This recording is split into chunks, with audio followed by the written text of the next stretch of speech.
तुलसी माता का, जहां पर तुलसी माता पर हटनी नहीं चाहिए। बार बार यहाँ रख दी, वहां रख दी, दूसरे लुढ़का दी, मिट्टी निकल गई, फिर वहां में गोबर डाल दिया। लेकिन तुलसी का स्थान है वो निश्चित होना चाहिए। भगवान कह रहे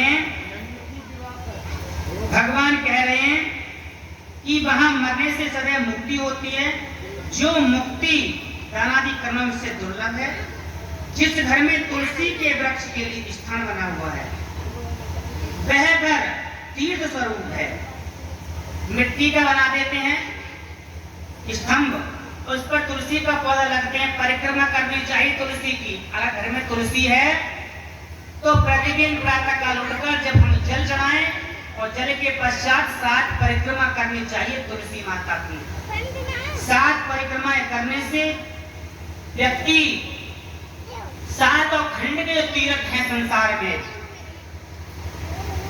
7 खंड के तीर्थ जो हैं, 7 समुद्र का जो जल है वो सभी उनके प्रभाव से संपन्न होता है और सभी तीर्थों का फल प्राप्त होता है। कहते हैं, भगवान कह रहे हैं वहां यम के दूत प्रवेश नहीं करते। जहां तुलसी के लिए स्थान बना हुआ है, जहां तुलसी के लिए स्थान बना हुआ है और उस घर में तुलसी की छाया में मिल जाती है मृतक प्राणी को, तो यमराज के हाथों से भगवान विष्णु के पार्षद छीन लेते हैं। अगर यमराज लेकर भी जा रहे होते हैं तो हाथों से छीन लेते हैं। तुलसी की मंजरी से युक्त होकर जो प्राणी अपने प्राणों का परित्याग करता है वह सैकड़ों पापों से युक्त होते भी यमराज उसे नहीं देख सकते। यमराज उसे पकड़ने की तो बात क्या है, यमराज से छुप देख भी नहीं सकते। यमराज की दृष्टि में व्यक्ति नहीं आता है। वो तुलसी के दलों को मुख में रखकर तिल और कुश के आसन पर मरने वाला व्यक्ति पुत्रहीन हो तो भी निसंदेह विष्णु पर खो जाता है।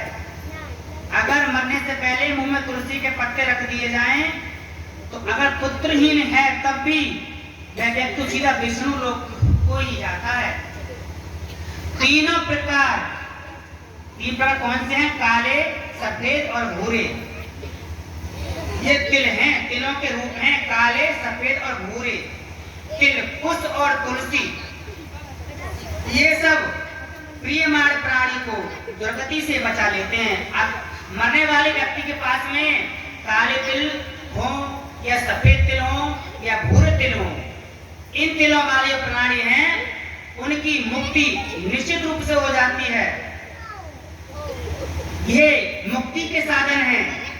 कौन से? काले तिल, सफेद तिल, भूरे तिल और कुश और तुलसी, ये वस्तुएं हैं मुक्ति प्रदान करने वाली। इसे प्राणी दुर्गति से बच जाता है। यथा मेरे पसीने से तिल पैदा हुए हैं, भगवान कह रहे हैं कि मेरे पसीने से तिल पैदा हुए हैं, वे पवित्र हैं। असुर, दानव, दैत्य तिल को देखकर भाग जाते हैं। जो बुरी आत्माएं होती हैं और कभी भी ऐसा होता है कि व्यक्ति की अधोगति होती है और प्राण निकलते हैं तो प्रेत आदि अपने कब्जे में कर लेते हैं आत्मा के लिए।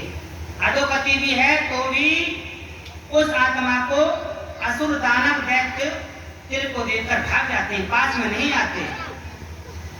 मेरे रोम से पैदा हुए दर्भ कहते हैं कुश घास के लिए। भगवान कह रहे हैं विष्णु कि मेरे रोम से पैदा है ये कुश, इसलिए पवित्र है। ऐसे नहीं कि मेरे रोम से पैदा हुए ये कुश मेरी विभूति है, इसलिए उनके स्पर्श से ही मनुष्य को स्वर्ग की प्राप्ति होती है।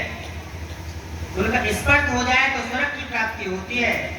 भगवान कहते हैं पुष्पमूले स्थितो ब्रह्मा, पुष्पमध्ये जनार्दना और कुशाग्रे शंकरो देव वस्त्रो देवा कुशे स्थिता अता कुशा ब्राह्मण मंत्र तुलसी विप्र प्रधेनवा नैते निर्मलायताम यान्ति क्रियामला पुना पुना दर्भा पिंडेषु निर्माल्या ब्राह्मणा प्रेत भोजने मंत्र गौ तुलसी नीचे चिताया चा होता शांति।